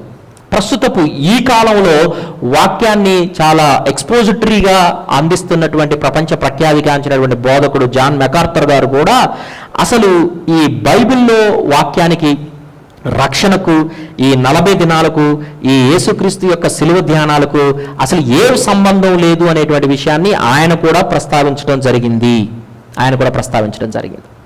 సో కాబట్టి మనం సంఘ చరిత్రను చూస్తే ఆనాటి నుండి ఈనాటి వరకు కూడా ప్రపంచ ప్రఖ్యాతిగాంచినటువంటి అనేకమైనటువంటి కామెంటరీస్ రాసినటువంటి ఆ కామెంటరీస్ని ఇప్పుడు నాలాంటి మాలాంటి వాళ్ళు అనేక మంది వాడుకుంటున్నటువంటి ప్రఖ్యాతిగాంచినటువంటి వేదాంత పండితులు కూడా ఈ లెంటన్ డేస్ని, శ్రమ దినాల గురించి వాళ్ళు ఎక్కడా కూడా ప్రస్తావించినట్టుగా కానీ అంతకుమించి దాన్ని వ్యతిరేకించినట్లుగా చాలా పబ్లిక్గా వాళ్ళు ప్రసంగాలు చేసి వ్యతిరేకించినట్లుగా మనం చరిత్రలో మనం చూస్తూ ఉన్నాం. తప్పు అని చెప్పడం మనం చూస్తూ ఉన్నాం. అలాగే మరి ఏం జరిగింది అని అంటే, వాస్తవంగా 15 సంవత్సరాల క్రితం వరకు కూడా అంతగా ఇప్పుడున్నంతగా ప్రాచుర్యం అంతగా లేదు. 15 ఇయర్స్ క్రితం వరకు, 15 ఇయర్స్ క్రితం వెస్ట్రన్ చర్చెస్, పాశ్చాత్య సంఘాలు ఏం చేశాయనంటే, ఆల్రెడీ 2వ శతాబ్దంలో, 3వ శతాబ్దంలో, 4వ శతాబ్దంలో ఉన్నటువంటి ఆచారం ఏదైతే ఉందో ఈ 40 రోజుల ఆచారాన్ని మళ్ళా మనం దీన్ని సంఘాల్లోకి రీడిస్కవర్ చేద్దాం. They rediscovered these Lent days, western churches. 15 years back జరిగినటువంటి ఇంకొక గొప్ప విషయం ఏంటంటే, ఈ ఇంటర్నెట్ బాగా అధికం అవడము, మీడియా బాగా అధికం అవడము, ఈ రాతలు పూతలు లిటరేచర్ బాగా అధికం అవడం ఎప్పుడైతే ప్రపంచంలో వచ్చిందో అప్పుడు ఈ విషయాలన్నీ కూడా బాగా ప్రాచుర్యంలోకి వచ్చాయి, అందరికీ అందుబాటులోకి వచ్చాయి. మళ్ళీ అనుకోకుండా అనేక మందికి, వదిలిపెట్టేసినటువంటి వారికి, మర్చిపోయినటువంటి వారికి, అసలు పట్టించుకున్నటువంటి వారికి అరేదేదో బాగుంది పట్టించుకుందాం అని చెప్పేటువంటి ఆలోచన కలుగజేసేటువంటి విధంగా మీడియా, ఇంటర్నెట్ సహాయం చేసినట్లుగా మనం చూస్తూ ఉన్నాం. విచిత్రం ఏంటంటే 2013వ సంవత్సరంలో న్యూయార్క్ టైమ్స్లో వచ్చినటువంటి వార్త ఏంటంటే, ఒక ఏథిస్ట్ గ్రూప్, అనగా దేవుణ్ణి మేము నమ్మము అనేటువంటి గ్రూప్ కూడా క్రమశిక్షణ కోసం లెంట్ డేస్ ఫాలో చేశారంట. క్రమశిక్షణ కోసం లెంట్ డేస్ ఫాలో చేశారంట. ఆ ఏథిస్ట్ గ్రూప్ లీడర్ని న్యూయార్క్ టైమ్స్ వాళ్ళు వెళ్ళి, అదేంటి మీరు దేవుని నమ్మరు కదా, మీరు లెంట్ ఫాలో అవుతున్నారు ఏంటి అని అంటే, మేము లెంట్ ఫాలో కాం కానీ మేము క్రమశిక్షణ కోసం ఈ డేస్ని మేము ఎంచుకున్నాం అని చెప్పారంట. 2015వ సంవత్సరంలో హ్యాష్ ట్యాగ్ అనేటువంటి ఒక మూమెంట్ వచ్చింది. మనకందరికీ తెలుసు, యవనస్తులకు బాగా తెలుసు, ఈ ఈ ఈ కాలపు జనరేషన్ వారికి బాగా తెలుసు హ్యాష్ ట్యాగ్ మూమెంట్ అని. అనగా మీరు ఫేస్బుక్లో కానీ, ఇన్స్టాగ్రాముల్లో కానీ, వాట్సాప్లో కానీ హ్యాష్ ట్యాగ్ పెట్టి ఏదైనా పెడితే దానికి అందరూ పొలవమని అందరూ పెడతా ఉంటారనమాట. హ్యాష్ ట్యాగ్ మూమెంట్ అది 2015వ సంవత్సరంలో ప్రారంభమైంది. ఈ హ్యాష్ ట్యాగ్ మూమెంట్లో కూడా మొట్టమొదటిసారిగా ప్రపంచవ్యాప్తంగా, irrespective of geology, region, irrespective of religion, ప్రపంచవ్యాప్తంగా ఎవరు పడితే వాళ్ళు, ఎవడో ఒకడు ఒక దగ్గర హ్యాష్ ట్యాగ్ లెంట్ అని ఫేస్బుక్లో పెట్టారంట. ఇక తగులుకొని ప్రపంచం అంతా పెట్టారంట ఆ రోజు వాళ్ళ ఫేస్బుక్లో. సో అనగా వాస్తవంగా అసలు ఈ లెంట్ అనేది కేవలం ఇది సంఘానికి సంబంధించింది, ఒక పరిశుద్ధమైనది, ఒక పవిత్రమైనది అనేటువంటి భావన వాస్తవంగా చరిత్రలో అంతగా కల్పించబడలేదు. దాని గురించి ఈ మాటలు చెప్తా ఉన్నా. ఏథిస్ట్ గ్రూప్ చేయటం ఏంటి లెంట్ డేస్ని? అసలు ప్రపంచవ్యాప్తంగా ఏ మతస్థుడో తెలియదు, ఎక్కడున్నాడో తెలియదు, అతడు కూడా నేను లెంట్లో ఉన్నాను అని చెప్పేసి హ్యాష్ ట్యాగ్ మూమెంట్లో హ్యాష్ ట్యాగ్ లెంట్ అని పెట్టడం ఏంటి? అలాగే గ్లోబల్ ఎక్యుమెనిజం మూమెంట్ అని ఒకటి ఉంది. ఇంకా విచిత్రమైనటువంటి విషయం ఏంటంటే, అందులో గ్లోబల్ ఎక్యుమెనిజం మూమెంట్ అనేటువంటి దాంట్లో hashtag Muslims for Lent అని పెడితే కొన్ని లక్షల మంది ముస్లిమ్స్ మేము కూడా ఈ లెంట్ను ఫాలో అవుతామని ముందుకొచ్చారంట. ఇప్పుడు ముస్లిమ్స్ లెంట్ను ఫాలో అవ్వడానికి ముందుకొచ్చారనుకోండి, ఎవరికి ప్రార్థన చేస్తారు? ఏథిస్టులు లెంట్ను ఫాలో అవ్వడానికి ముందుకొచ్చారనుకోండి, ఎవరికి ప్రార్థన చేస్తారు? అంటే విచిత్రమైన విషయాలు చూడండి అవి. ఇంకా విచిత్రమైనటువంటి విషయం ఏంటంటే, వీళ్ళందరూ లెంట్ను ఫాలో అవుతుంటే ఏ సంఘం కూడా ఇది మీకు సంబంధించింది కాదు అని చెప్పలేదంట. ఇది మీకు సంబంధించింది కాదు అని చెప్పలేదంట. న్యూయార్క్లో ఎల్జిబిటి అడ్వకేట్స్ అని ఒక గ్రూప్ ఉందంట. వాళ్ళు కూడా యాష్ వెన్స్డే చాలా ఘనంగా చేశారంట. అయితే దానికి ఒక పేరు పెట్టారంట వాళ్ళు, గ్లిట్టర్ యాష్ వెన్స్డే అని. నేను ఈ పేర్లు ఎందుకు చాలా స్పష్టంగా చెప్తున్నానంటే, మీరు గూగుల్లో సెర్చ్ చేస్తే కూడా మీకు ఇవన్నీ దొరికిపోతాయి. గ్లిట్టర్ యాష్ వెన్స్డే అని అంటే ఏంటి అని అంటే, యాష్ వెన్స్డే అని అంటే బూడిద రాసుకుంటారు కదా క్రైస్తవులు మనం యాష్ వెన్స్డే చేసుకుందాం, అయితే మనం బూడిద రాసుకోవద్దు. ఈ ఎల్జీబీటీ వాళ్ళకి ఒకలాంటి రంగులు ఉంటాయి, 3-4 రంగులు ఉంటాయి. ఆ రంగులు రాసుకున్నారంట వీళ్ళు, గ్లిట్టర్ యాష్ వెన్స్డే అని వాళ్ళు యాష్ వెన్స్డే చేసుకున్నారు. ఎల్జీబీటీ అంటే మీకు అందరికీ తెలుసు కదా, వాళ్ళు. అది ఎందుకు ఇలా జరిగింది? ఇదంతా ప్రపంచం అంతా కూడా అసలు దీన్ని ఎందుకు ఇట్లా, అసలు ఇది వాళ్ళకి సంబంధించింది కదా, ఇది మనకు సంబంధించింది కాదు కదా అనేటువంటి ఒక అభిప్రాయం లేకుండా అందరూ ఈ విధంగా ఎందుకు వచ్చేసారని అంటే, వేదాంత పండితులు పెద్దవారు చెప్తున్నటువంటి కారణం ఏంటంటే, వాస్తవంగా సంఘంలో కానీ సంఘ చరిత్రలో కానీ ఇది సంఘానికి సంబంధించిన ఒక పవిత్రమైనటువంటి ఆచార ఆరాధన కార్యక్రమం అనేటువంటి ముద్ర దీనికి ఎప్పుడు కూడా పడలేదు. అందుకోసం ఎవరు పడితే వాళ్ళు ఎప్పుడు పడితే వాళ్ళు దీన్ని పాటించడానికి ముందుకు వచ్చారు అనేటువంటి విషయాన్ని చెప్తా ఉన్నారు. ఎందుకు రీడిస్కవర్ చేశారు? వెస్ట్రన్ చర్చెస్లో ఎందుకు రీడిస్కవర్ చేశారు? పాశ్చాత్య దేశాల్లో పాశ్చాత్య సంఘం దీన్ని ఎందుకు మళ్ళీ పట్టించుకుంది? మధ్యలో వదిలేసింది, కానీ మళ్ళీ పట్టించుకుంది 2015 సంవత్సరం నుంచి 2000 సంవత్సరం నుండి. కారణం ఏంటంటే, టు రీకాల్ దేర్ పీపుల్ అంట. వాస్తవంగా మీరు న్యూస్లు కూడా చూస్తే యూరోప్లో, ఇంగ్లాండ్లో, అమెరికాలో సంఘాలన్నీ కూడా మూతపడిపోయి బార్లకి, మందిరాలకి, టెంపుల్స్కి వాళ్ళు ఇచ్చేసినటువంటి సందర్భాలు న్యూస్లు మనం చాలా చూసాం. అవి అలాంటి సందర్భాల్లో ప్రజల్ని మళ్ళా మనం ఎలా పట్టుకురావాలి అని అంటే, ఒక కార్యక్రమాన్ని పెట్టాలా. ఆ కార్యక్రమం ఎలా ఉండాలి అని అంటే, వాళ్ళకు ఒక భక్తి రసాన్ని కల్పించేటువంటి కార్యక్రమం ఉండాలా అని చెప్పి ఈ మళ్ళీ లెంట్ సీజన్ని వాళ్ళు రీకాల్ చేసినట్టుగా, రీడిస్కవర్ చేసినట్టుగా ఒక కార్యక్రమాన్ని, నూతనమైనటువంటి కార్యక్రమాన్ని మీకోసం తీసుకొని వస్తా ఉన్నట్టుగా వాళ్ళు చెప్పడం జరిగింది. ఇది వాస్తవంగా జరిగినటువంటి విషయం. సో ఇప్పటి వరకు నేను చెప్తున్నటువంటి విషయాలు అర్థమవుతా ఉన్నాయి కదా. వాస్తవంగా ఇది ఎప్పుడు ప్రారంభమైంది, ఎవరి చేత ప్రారంభమైంది అనే దానికి అసలు ఎటువంటి ఆధారం లేదు. ఎందుకు ప్రారంభమైంది అన్నప్పుడు కూడా 40 రోజులుగా ప్రారంభం కాలేదు. 1 రోజు, 2 రోజులు, 40 గంటలుగా ప్రారంభమైంది. 40 రోజులు అనేది ఎప్పుడు ప్రాముఖ్యత సంతరించుకుంది అని అంటే, రోమా పౌరులు క్రైస్తవులోకి చేరతా ఉన్నప్పుడు వాళ్ళ మారు మనస్సు, వాళ్ళ రక్షణ నిజమా కాదా అని తెలుసుకోవడానికి 40 రోజులు వాళ్ళని కూర్చోబెట్టి నేర్పించినటువంటి ఒక క్రమమైనటువంటి బైబిల్ బోధన జరిగినటువంటి దినాలుగా వీటిని ప్రాచుర్యంలోకి తీసుకొని వచ్చినారు. ఇది జరిగినటువంటి విషయం. ప్రపంచంలో ఒకవేళ మనం చూస్తే ఇప్పటి వరకు ఒక ఏథిస్ట్ గ్రూప్ దీన్ని జరుపుకుంటా ఉంది, ముస్లిమ్స్ దీన్ని జరుపుకుంటా ఉన్నారు, అలాగే ఒక ఎల్జీబీటీ గ్రూప్ వాళ్ళు దీన్ని జరుపుకుంటా ఉన్నారు. చర్చ్ నాయకులు ఏం చేశారా అని అంటే, ఆగిపోయినటువంటి వాళ్ళ సంఘాలను మరలా పునరుద్ధరించుకోవడానికి ఒక ప్రాముఖ్యమైనటువంటి కార్యక్రమంగా దీన్ని చేసి మరలా తీసుకురావడానికి ఈ లెంట్ను ఆచరించినట్లుగా మనం చూస్తూ ఉన్నాం. మరి ఇప్పుడు ఏంటండి, మనం ఏం చేయాలా? ఇన్ని చెప్పారు, బాగానే ఉంది, మనం ఏం చేయాలా అని అంటే, మనకైతే ఎక్కడా కూడా బైబిల్లో దీని గురించినటువంటి బోధన లేదు. No Bible teaching, no compulsion on every believer. ప్రతి విశ్వాసి తప్పనిసరిగా దీన్ని పాటించాలి అనేటువంటి కంపల్షన్ ఎక్కడా కూడా మనకు వాక్యంలో చెప్పబడలేదు.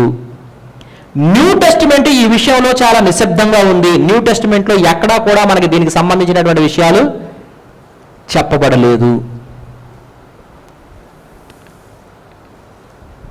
ఒక భక్తుడు దీని గురించి మాట్లాడుతూ, న్యూ టెస్ట్మెంట్లో ఎక్కడా దీని గురించి చెప్పబడలేదు కదండి, బైబిల్లో దీని గురించి చెప్పబడలేదు కదండి అని అంటే, ఆయన ఉల్టా ఇంకొక ప్రశ్న వేశాడు. ఏమని ప్రశ్న వేశాడో తెలుసా?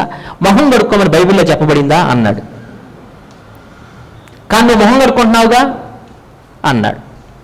ఆ తర్వాత ఆ సమాధానం విన్న ఇంకొక ఆయన అన్నాడంట, మొహం కడుక్కోవడానికి బైబిలే కాదండి, అసలు ఏ గ్రంథం అవసరం లేదన్నాడంట. మొహం కడుక్కోవడానికి బైబిలే కాదండి, ఏ గ్రంథం కూడా అవసరం లేదు. సో కాబట్టి మనం ఇది చెయ్యొచ్చు, లేకపోతే ఇది జరిగించవచ్చు అని చెప్పుకోవడానికి కూడా మనం మాట్లాడుకోవచ్చు. కానీ అన్నిటికీ మించి బైబిల్ ఏమంటా ఉంది అనేది చాలా ప్రాముఖ్యమైనటువంటి విషయం. What Bible is saying about this thing.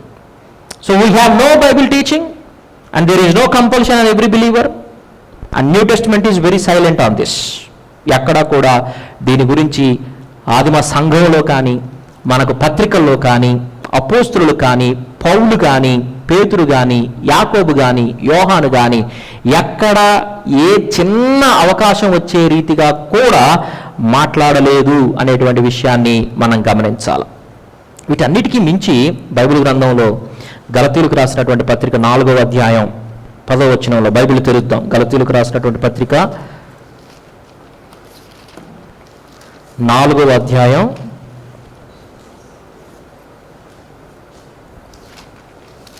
10వ వచనంలో,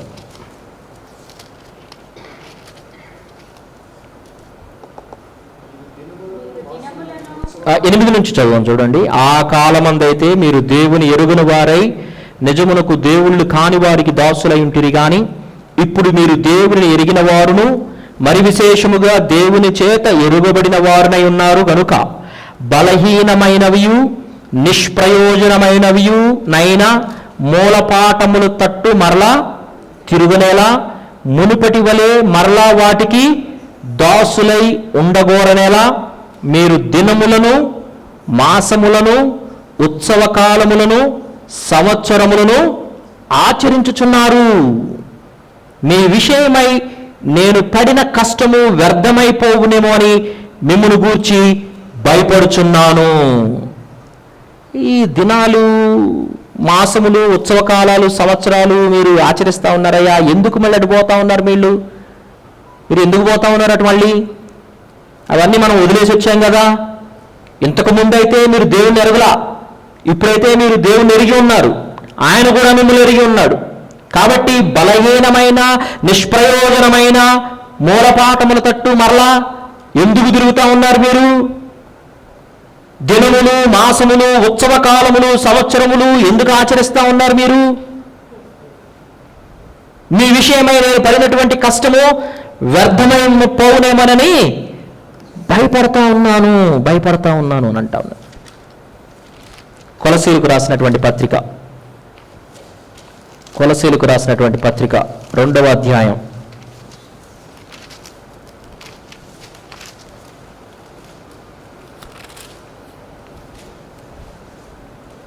16వ వచనం చూడండి. కాబట్టి అన్నపానముల విషయములోనైనను పండుగ, అమావాస్య, విశ్రాంతి దినము అను వాటి విషయములోనైనను మీకు తీర్పు తీర్చనెవనికిని అవకాశమే మాకండి. అన్నపానాల విషయాల్లో, అమావాస్య, పండుగ, విశ్రాంతి దినం వాటి విషయంలో ఇంకొకళ్ళు మీ గురించి మాట్లాడుకునేటట్టు చేసుకోమాకండి అని అంటా ఉన్నాడు అనమాట. ఎందుకంటా ఉన్నాడు? కిందకి చదువుతాం చూడండి. ఇవి రాబో వాటి ఛాయే గాని నిజ స్వరూపం క్రీస్తులో ఉన్నది. అతి వినయాసక్తుడై దేవదూత ఆరాధన యందు ఇచ్చగలిగి తాను చూచిన వాటిని గూర్చి గొప్పగా చెప్పుకొనొచ్చు, తన శరీర సంబంధమైన మనసులను ఊరకు ఒప్పుకొచ్చు, శిరస్సును హత్తుకొనని వాడెవడును మీ బహుమానమును అపహరింపనీకుడి. ఆ శిరస్సు మూలముగా సర్వ శరీరము కీల చేతను నరముల చేతను పోషించబడి అతుకబడినదై దేవుని వల్ల కలుగు వృద్ధితో అభివృద్ధి పొందుతూ ఉన్నది. మీరు క్రీస్తుతో కూడా లోకము యొక్క మూలపాఠ విషయమై మృతి పొందిన వారైతే లోకములో బ్రతుకుచున్నట్టుగా మనుష్యుల ఆజ్ఞలను పద్ధతులను అనుసరించి చేత పట్టుకొనవద్దు, రుచి చూడవద్దు, ముట్టవద్దు అని విధులకు మీరు లోబడనేలా. లెంట్ డేస్ ప్రారంభం అవుతున్నాయి కదండి. శుభకార్యం వద్దనుకుంటున్నాం, ముందే చేసుకుందాం అనుకుంటున్నామండి. లెంట్ డేస్ ప్రారంభం అవుతున్నాయి కదండి, పెళ్ళి ఇప్పుడే పెట్టుకోవద్దనుకుంటున్నామండి. ఎవరు చెప్పారు ఇవన్నీ? చేత పట్టుకోవద్దు, రుచి చూడవద్దు, ముట్టవద్దు అనే విధులకు మీరు ఎందుకు లోబడతా ఉన్నారు? అన్నపానాల విషయాల్లో, పండుగ, అమావాస్య, విశ్రాంతి అనే వాటి విషయాల్లో తీర్పు తీర్చేటట్లుగా మీరు ఎందుకు ఉంటా ఉన్నారు? అసలు 2 దినాలు ప్రారంభమైనటువంటి, లేకపోతే శ్రమ దినాలు అని చెప్పబడుతున్నటువంటి భావన వేరుగా ప్రారంభమైతే దాన్ని చాలా సీరియస్గా తీసుకొని, దాన్ని సీరియస్గా తీసుకోవడమే కాకుండా ఈ 2 దినాల్లో పెళ్లిళ్ళు వద్దనుకుంటున్నామండి, ఈ 2 దినాల్లో గృహకుడికి వద్దనుకుంటున్నామండి, ఈ 2 దినాల్లో అక్కడ వద్దనుకుంటున్నామండి, ఎక్కడ వద్దనుకుంటున్నామండి, శుభకార్యాలు చేసుకోకూడదు కదండి. ఎవరు చెప్పారండి ఇవన్నీ? 2 దినాల తర్వాత చూస్తామండి, మనం ఫాలో కాం కానీ వాస్తవంగా ఈ 2 దినాల్లో భయంకరమైన ముహూర్తాలు ఉంటాయి హిందువులకి, క్రైస్తవేతర సోదరులకు అందరికీ కూడా. పాపం ఒక పక్కన లాగుతూ ఉంటుంది, మంచి ముహూర్తం మన వాళ్ళకి, అరే మంచి ముహూర్తం పోయింది, అరే మంచి రోజు పోయింది అని మన వాళ్ళకి లాగుతూ ఉంటుంది. కాకపోతే ఏం చేస్తాం? 20 డేస్ లేదండి. అక్కడ దయచేసి ఇప్పుడు ఈరోజు ఇక్కడ హాజరైనటువంటి వారిలో లెంట్ దినాల్లో శుభకార్యం చేయకూడదు కదండి, అది కదండి, ఇంట్లోకి వెళ్ళకూడదు కదండి, అది కదండి, ఇది కదండి, ఏమి కొనకూడదు, కొంతమంది ఏమి కొనరండి. మీకు విషయం తెలుసా, లెంట్ దినాల్లో కొన్ని హైలైన్ చర్చెస్ అని కొన్ని ఉన్నాయి. హైలైన్ చర్చెస్ అని పిలిచారు వాటిని. ఆర్థోడాక్స్ చర్చిలు, లేకపోతే సిఎస్ఐ, లూథరన్, ఆ టైంలో ఉన్నటువంటి చర్చెస్లో హల్లెలూయా అనేటువంటి పదం కూడా వాళ్ళు మాట్లాడరంట. ఎందుకు అంటే మేము దుఃఖం సలుపుతా ఉన్నాం, మేము సఫరింగ్లో ఉన్నాం కాబట్టి హల్లెలూయా అనేటువంటి పదం కూడా వాళ్ళు 40 దినాలు వాడరంట. వాళ్ళు చాలా విచిత్రమైనటువంటి విషయాలండి, చాలా విచిత్రమైనటువంటి విషయాలు పోగు చేసుకున్నారు మన వాళ్ళందరూ కూడా. ఎక్కడి నుండి తెచ్చుకున్నారు? ఒక్కదానికి బైబిల్ ఆధారం ఉండదు, ఒక్కదానికి బైబిల్ ఆధారం ఉండదు. కానీ చాలా ధైర్యంగా పాస్టర్లతోనే మాట్లాడుతూ ఉంటారు. ఈ లెంట్ డేస్ తర్వాత పెట్టుకుందాం పాస్టర్ గారు. అసలు ఎక్కడ ఈ తల తీసుకెళ్ళి ఎక్కడ పెట్టాలో అర్థం కాదు. ఏందిరా బాబు వీళ్ళు 30 సంవత్సరాలు, 20 సంవత్సరాలు, 40 సంవత్సరాలు క్రైస్తవ్యం అంటారు, లెంట్ డేస్లో అది చేయకూడదు, ఇది చేయకూడదు అని యాడ్ నుంచి తీసుకొచ్చారు ఇవన్నీ. ఇవన్నీ కూడా మనకి చెప్పబడినటువంటి విషయాలు, మానవ కల్పిత విషయాలు. అందుకోసమనే ఆర్యటోరీ అనేటువంటి మాట, ఆయన చెప్పినటువంటి మాట మీకు ముందు చూపించాను. ఎవరైతే మానవ కల్పిత విషయాల కన్నా ఎక్కువగా దేవుని వాక్యానికి ప్రాముఖ్యతనిస్తారో వాళ్ళే నిజమైన జ్ఞాని. యేసు ప్రభువు కూడా చాలాసార్లు అందరితో అంటా ఉన్నాడు కదా, మీరు మీ పితరుల పారంపర్యాచారాలకు పెద్దపీట వేసి దేవుని వాక్యాన్ని నిరర్ధకం చేస్తూ ఉన్నారు అని అంటూ ఉంటాడు. మీ పెద్దల పారంపర్యాచారాలకు మీరు పెద్దపీట వేసి దేవుని వాక్యాన్ని నిరర్ధకం చేస్తూ ఉన్నారు అని అంటాడు.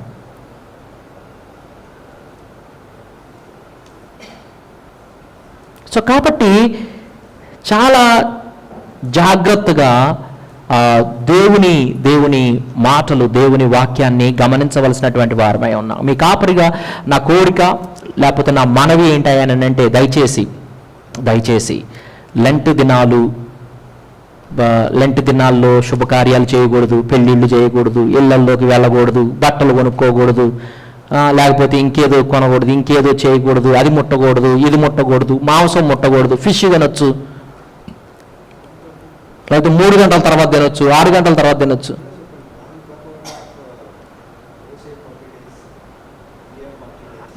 ఇది కూడా ఒకటి ఉంది. ఏంటండి అని అంటే చాలా మంది ఏం మాట్లాడతారా అని అంటే, మోషే 40 దినాలు చేశాడండి, యేసు ప్రభు 40 దినాలు చేశాడండి, 40 సంవత్సరాలు ప్రయాణం అండి, ఇట్లాంటి 40 సంఖ్యలన్నీ తీసుకుని చెప్తా ఉంటారు. విషయం చెప్తా వినండి, ఉపవాసాలు ఉన్నారు చాలా మంది భక్తులు. మోషే ఉపవాసం ఉన్నాడు, నెహెమ్యా ఉపవాసం ఉన్నాడు, ఎస్తేరు ఉపవాసం ఉంది, యేసుక్రీస్తు ఉపవాసం ఉన్నాడు. కానీ వాళ్ళు ఆ పర్టికులర్ సందర్భంలో ఒక పర్టికులర్ ఉద్దేశం కోసం ఉపవాసం ఉన్నారు. అది లెంటన్ డేస్ కాదు. మీరు కూడా సంవత్సరం మొత్తంలో ఒక పర్టికులర్ విషయం కోసం, ఒక పర్టికులర్ ఉద్దేశం కోసం ఎప్పుడైనా ఉపవాసం ఉండొచ్చు, ప్రార్థన చేసుకోవచ్చు.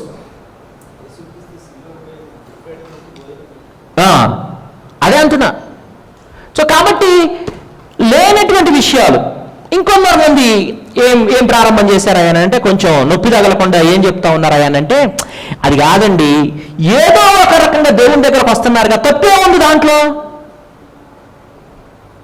అని అంటున్నారు కొంతమంది. నాకు అన్నిటి యందు స్వాతంత్రం ఉంది కానీ అన్నీ చేయదగినవి కావు. నాకు అన్నిటి యందు స్వాతంత్రం ఉంది కానీ అన్నీ చేయదగినవి కావు. సో మనం ఎవరిని కూడా విమర్శించట్లేదు ఇక్కడ, మనం వాక్యంగా చూడటానికి ప్రయత్నం చేస్తా ఉన్నాం. అసలు లెంటన్ డేస్ ప్రారంభమైనటువంటి విషయాలు, ఎందుకు ప్రారంభమయ్యాయనేటువంటి విషయాలు చూడటానికి మాత్రమే మనం చూస్తూ ఉన్నాం. సో కాబట్టి ఇంకొక మిస్కన్సెప్షన్ ఉంది. క్రైస్తవులకి క్రిస్టియన్ క్యాలెండర్ అని ఒక కాన్సెప్ట్ ఉంది. లూథరన్ సంఘాల్లో, సిఎస్ఐ సంఘాల్లో, మెథడిస్ట్ సంఘాల్లో దీన్ని ఫాలో అవుతారు, క్రిస్టియన్ క్యాలెండర్. అందుకోసమే వాళ్ళకు ఒక డైరీ ఇచ్చేస్తారు, జనవరి నుండి డిసెంబర్ 25 దాకా ఏం వాక్యాలు చెప్పాలో మొత్తం ఇచ్చేస్తారు అన్నమాట. దాంట్లో క్రిస్టియన్ క్యాలెండర్, అది క్రిస్టియన్ క్యాలెండర్. లూథరన్ డైరీ అని ఉంటుంది, లేకపోతే సిఎస్ఐ డైరీ అని ఉంటుంది అనమాట. ఏంటి క్రిస్టియన్ క్యాలెండర్ అని అంటే, దాంట్లో 7 సీజన్స్ ఉంటాయి. 7 సీజన్స్. క్రిస్మస్ అని, యాడ్వెంట్ అని, క్రిస్మస్ అని, అఫోఫినా అని, ఎఫిఫినా అని, లెంట్ అని, పెంతుకోస్త్ అని, ట్రినిటీ అని ఒక 7 సీజన్స్ ఉంటాయి. సంవత్సరాన్ని 7 సీజన్స్గా డివైడ్ చేస్తారు వాళ్ళు. కాబట్టి ఈ లెంట్ అనే సీజన్ 4వ సీజన్ ఆ క్యాలెండర్లో. ఇది 40 దినాలు ఉంటుంది. కాబట్టి మాకున్న క్రైస్తవ క్యాలెండర్ సీజన్ ప్రకారం ఈ సీజన్లో మేము దీన్ని చేస్తామని చెప్పేసి చెప్పుకునేటువంటి వారు కొంతమంది. నా ప్రశ్న ఏంటంటే వాళ్ళకి, మరి ఇంత నిష్ఠాగరిష్టంగా ఈ సీజన్నే మాత్రం ఎందుకు చేస్తా ఉన్నావు? అడ్వెంట్ సీజన్ ఎందుకు చేయట్లా? పెంతెకోస్తు సీజన్ ఎందుకు చేయట్లా? ట్రినిటీ సీజన్ ఎందుకు చేయట్లా? మిగిలిన 6 సీజన్లు ఎందుకు జరగట్లా సంవత్సరం అంతా? మిగిలిన 6 సీజన్లో ప్రార్థనలు ఎందుకు జరగట్లేదు? మరి రోజువారీ ప్రార్థనలు ఇదే ఎందుకు జరుపుతున్నారు? విచిత్రం అనిపిస్తుంది కొన్నిసార్లు. సో కాబట్టి మానవ స్వాతంత్ర్యాన్ని బట్టి జరిపించుకుంటూ వచ్చినటువంటి ఒక విషయంగానే ఉంది, కానీ సైద్ధాంతికపరమైనటువంటి విషయంగా ఇది లేదు. అలాగని క్రైస్తవ చరిత్రలో ఆదిమ సంఘం ఏర్పాటు చేసినటువంటి ఒక సాంప్రదాయమా అంటే కూడా అలాగా కూడా చెప్పుకోవడానికి ఏమాత్రం అవకాశం లేకుండా ఉంది. ఒకవేళ ఇది ఒక స్పిరిచువల్ డిసిప్లిన్ ఏర్పరచడానికి వచ్చిందని అంటే మరి కేవలం సంవత్సరం మొత్తం మీద ఈ 40 రోజులైనా స్పిరిచువల్ డిసిప్లిన్, మిగిలినటువంటి 260 రోజులు వద్దా? సో కావాలి. సో కాబట్టి ఎటువైపు చూసుకున్నప్పటికీ కూడా బైబిల్ ఆధారం అంతగా కనబడడం లేదు, వాక్యపు ఆధారం అంతగా కనబడడం లేదు.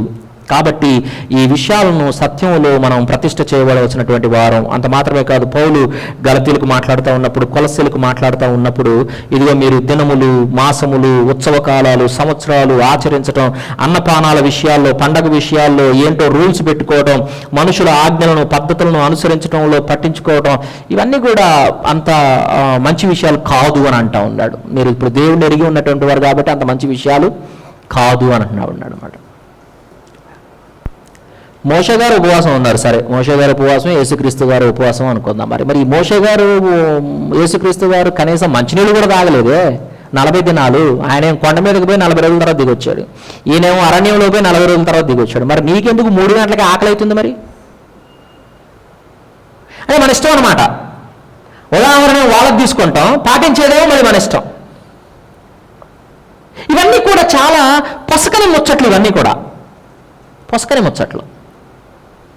కాబట్టి దీని విషయంలో మనం దేవుని వాక్యపు వెలుగులో దేవుడు ఏం కోరుకుంటా ఉన్నాడో అలాగున కలిగి ఉండడం అనేది వాక్యానుసారం. అది ఆశీర్వాదం, అది దీవెనకరం. ప్రార్థన చేసుకుందాం.